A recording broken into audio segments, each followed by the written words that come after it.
Chapter 12. Treadon Nelson.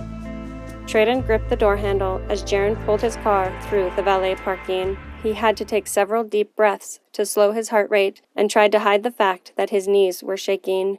It was just a car ride, but Treadon felt like he'd had some kind of brush with death. He tried to push away the shame and embarrassment. He didn't know why the most common form of transportation left him a quivering mess. How was he supposed to function in life if he couldn't even handle driving a car? It was hard enough riding with his mom, who was the master of defensive driving. Not that Jaren was a bad driver. He just belonged on a racetrack at the Indy 500. Jaren gave his keys to the white-gloved valet.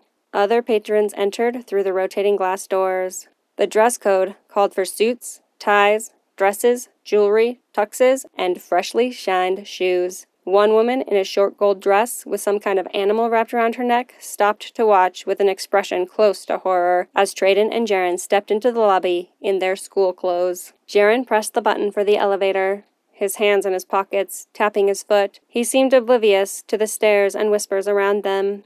The elevator chimed and the doors slipped open. They waited for the couple inside to skirt around them and then stepped into the elevator.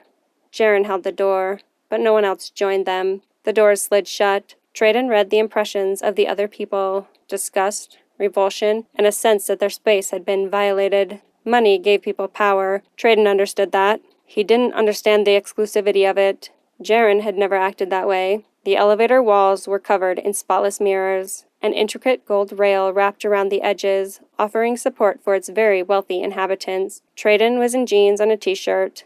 Comfort had always been more important than style. Jaren wore a blue collared shirt and khakis. He pressed the highest button, labeled with a black 22. When they stepped out of the elevator on the top floor, Treadon stopped in amazement. The ceiling of the restaurant rose in an aesthetic dome shape, with white recessed squares patterned above the tables. The walls of the building were solid glass and provided a full 360-degree view of the city of Los Angeles. An official-looking man nodded at Jaren, grabbed 2 menus, and led them through the other tables. He took them to a private room. It wasn't technically a room, but a single table divided from the noise of the restaurant by glass walls. Xander Caliban stood to greet them. His presence seemed to fill the restaurant. He was a tall black man, several inches taller than Treadon, square shoulders, confident stance. It wasn't his size, but his demeanor that spoke of authority. A man who knew how to inspire the best out of people around him. "Have a seat." Xander gave his son a hug with a business flair, gripping his hand and pulling him in for a slap on the back. He turned and shook Treadon's hand, and they all sat. Another man in a pristine suit laid an artistic salad in front of each of them. Treadon awkwardly copied Xander's movements with the napkin. "How was work today?" Jaren asked. "Did you sign the Haberly account?" Xander laughed, wiping the corner of his mouth with a napkin. "Not even 10 seconds into dinner, and you're already talking about work." He winked at Treadon like they shared an inside joke about Treadon's passion for business. The truth was, Treadon had never noticed it before, but now that he was looking, he realized Jaren had been far more interested in talking about business than football. Maybe Treadon wasn't the only one feeling unfulfilled each time they won a football game. "I know you enjoyed the internship this summer, but maybe keep your focus on football a little longer." "I'm ready to work for you," Jaren said. "I could start full-time tomorrow." "Slow down. Finish school. Your enthusiasm reminds me of me, but that doesn't mean your future is set." There was a nervous twitch at the side of Xander's mouth.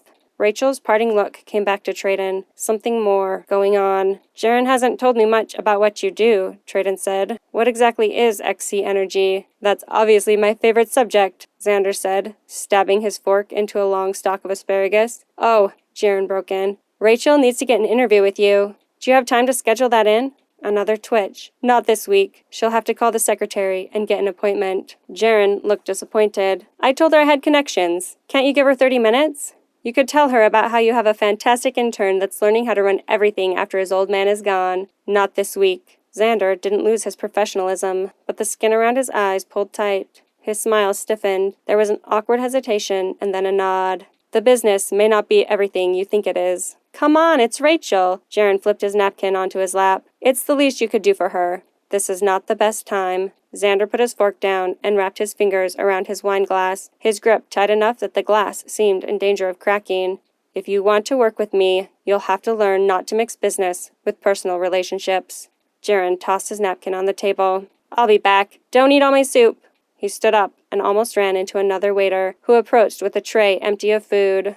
A small, folded piece of paper sat in the center. Jaren pushed past him and headed for the bathroom. "A note for you, sir?" said the waiter. "Thank you." Xander accepted the note as the waiter lowered the tray to table level.